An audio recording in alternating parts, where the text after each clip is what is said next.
Hello，大家好，我係聽醒埋 Crystal 啊。如果你哋咧係帶埋小朋友嚟到奧地利移民，一定咧就會好關心小朋友讀書啦，佢哋點樣報學校啦，佢哋嘅學業嘅。咁咧嚟緊嘅1月份咧就係我細女要考呢度嘅高中啊，報考呢度嘅高中，所以我趁住呢個時候咧，想同你哋分享下嚟到奧地利讀中小學咧，其實有啲咩重點要記住咧。咁我會分享3個重點，同埋咧會分享2個小貼士嘅喎，希望你哋嚟到奧地利之後去讀書咧會更加順利啦。首先咧，梗係要比較下唔同嘅學制啦。以香港為例，小朋友喺6歲左右咧就會入到小學噶啦。喺奧地利都係一樣嘅喎，6歲左右咧就會入到小學。咁啊，香港嘅小學咧就係6年噶嘛，但係奧地利咧只係讀4年嘅啫。初中咧都係4年嘅啫，讀完4年之後就會去到高中噶啦。咁要注意嘅第一點就係咧，佢哋每一個唔同嘅階段啊，即係由小學升到去初中啦，或者由初中升到去高中咧，其實佢哋升學咧都係會依照佢哋嘅學業成績啦，去做個分流嘅喎。咁所以咧喺奧地利其實成績都幾緊要㗎。但係奧地利嘅政府為咗咧令到新移民嘅小朋友咧可以快啲適應呢度嘅生活啦，唔想佢哋讀書有太大壓力，所以新移民嘅小朋友佢哋頭1年咧係可以豁免考試嘅喎。所以如果你小朋友嘅歲數啱啱好係6歲入讀小學啦，或者係10歲入讀呢個初中第1年級嘅話咧，基本上就好好啦，因為佢第1年咧就唔需要考試啦，咁就可以慢慢適應呢邊嘅生活啦。始終咧全部嘅課文都變晒係德文啦，都幾難適應㗎。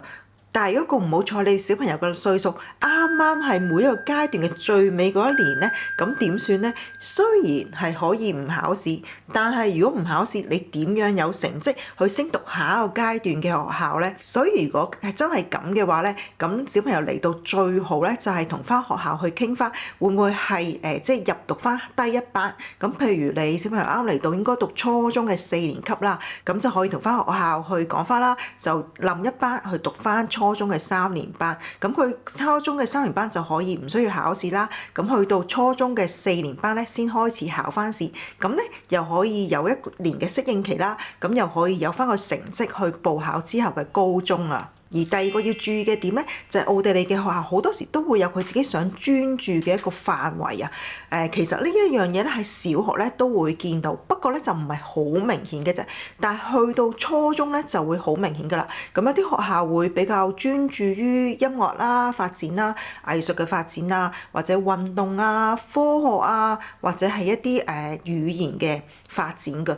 咁例如我而家個細女咧係讀緊一個音樂嘅初中啦，咁我會見到佢所有嘅一啲課外活動啊，都係一啲關於音樂嘅，例如佢哋會去睇一啲音樂劇啊，一啲音樂嘅表演啊，合唱團嘅表演啊咁樣。咁而每一個小朋友咧都需要學一種樂器㗎，而且佢嘅音樂堂咧亦都會特別多㗎。但係相對於其他嘢，譬如我留意到佢嘅運動咧，其實佢每次上佢嘅運動堂咧都偏向於咧係比較即係玩多咯，或者係俾一啲機會佢哋去活動，就唔會話教好多一啲運動上邊嘅一啲技巧，例如點樣打籃球啊，點樣打排球啊，點樣打乒乓波，呢啲係比較少嘅，更加唔會有咩陸運會呢啲嘢咯。咁所以咧，小朋友嘅興趣同埋學校佢想注重嘅方面咧，一定要配合咯。如果唔係咧，小朋友咧就會覺得好辛苦啊。而第3樣要注意嘅咧，就係其實奧地利佢嘅強制性教育咧，只係得9年嘅啫，即係話讀完小學嘅4年啦，再加初中嘅4年。咁如果唔再去升學嘅話咧，只要再讀多1年，佢哋叫 Polytechnic 嘅一個學校啦，就可以做嘢㗎啦。咁相對嚟講，即係話啲高中咧係有更加多嘅自由去揀選學生，係未必一定要去收呢個學生嘅喎。咁如果你哋小朋友想嚟到奧地利讀高中嘅話咧，咁係有可能揾唔到一間學校收佢嘅喎。雖然咧我而家未聽到有一啲朋友係遇到呢咁嘅情況啦，但係高中係有權利去篩選佢學生嘛，咁佢亦都有佢嘅入學試嘅。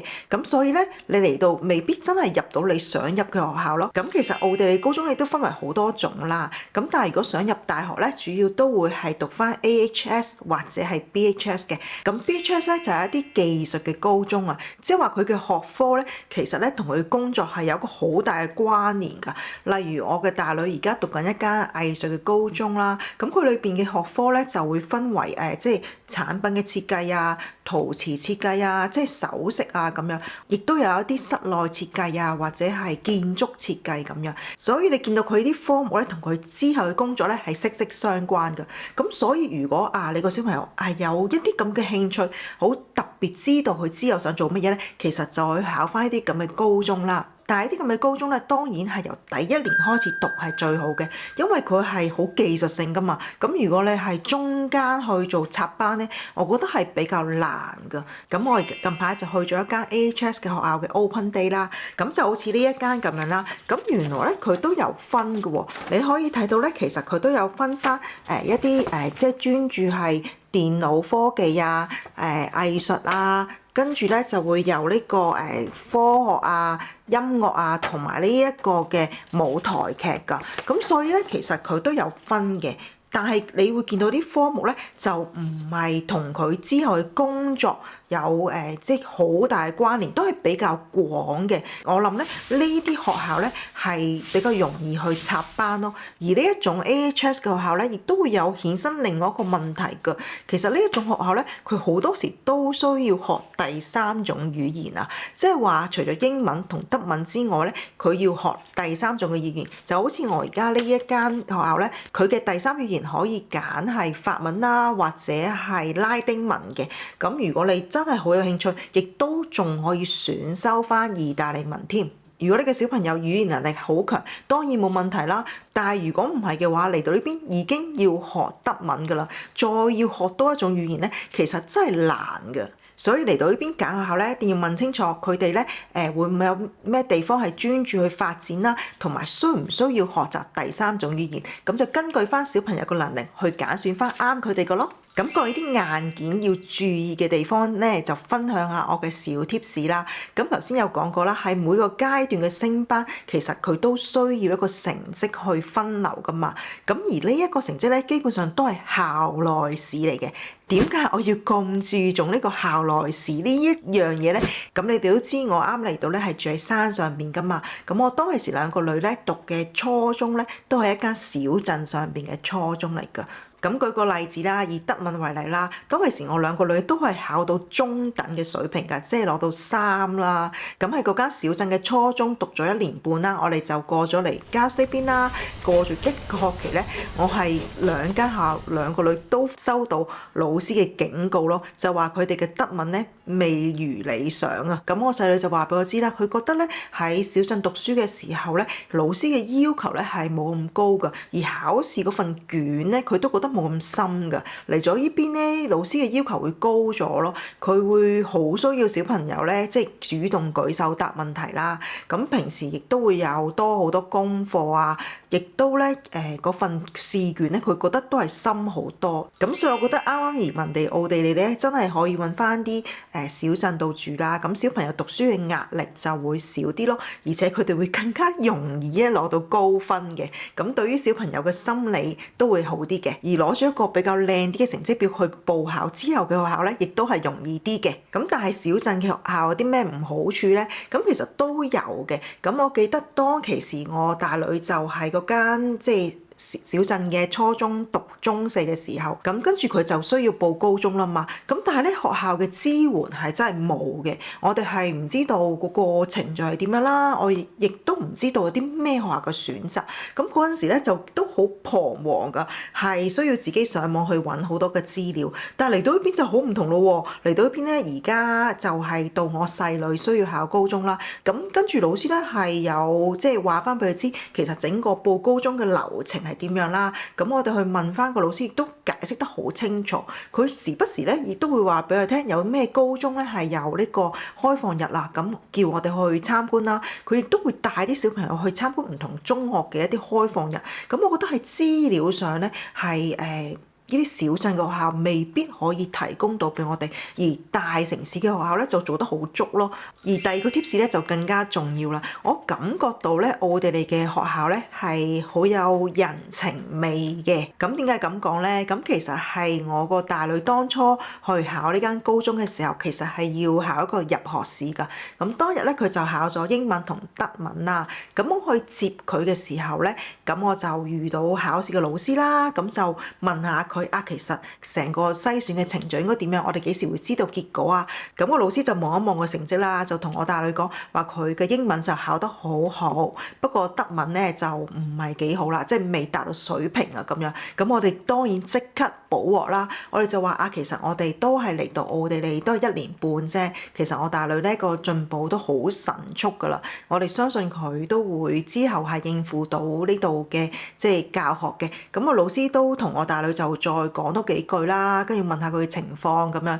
咁之後個老師就話佢會咧去考慮翻呢個因素，同翻其他老師去反映翻，唔會淨係睇我大女考試個成績咯。咁當然到最後佢都收咗我大女啦，我真係覺得好開心咯。而另外一個我咧就係我大女分享翻佢朋友嘅。咁其實佢間學校嘅入學試咧都有2次機會㗎，但係佢朋友咧都錯過咗，因為屋企嘅事啦，或者佢病咗。咁但係佢咧冇放棄喎，咁佢咧就 send 翻個 email 話俾學校聽咧，佢就錯過咗啲入學試啦，因為某啲嘅原因。咁學校咧居然咧俾佢再嚟考喎，咁當然得佢自己一個啦，咁即係揾咗一個位俾佢去考試啦。咁到最後都收咗佢咯。咁我覺得呢度嘅學校真係好有人情味嘅喎，咁所以你嚟到呢邊，如果真係有啲咩困難，只要肯同間學校去溝通啦，咁其實咧都未必係冇機會嘅。咁當然啦，頭先我分享嘅所有都係我自己嘅經驗啦，咁未必代表所有嘅學校都係咁樣嘅。咁如果你揀學校，當然要睇翻你嘅意願啊、小朋友嘅能力啊，同埋佢嘅興趣啦。咁今日嘅分享咧就到呢度。如果你哋對於我頭先講嘅一啲技術高中 BHS 有興趣嘅話咧，我之前去咗一個 open day 喎，你可以喺度睇下㗎。我哋下次見啦，拜拜。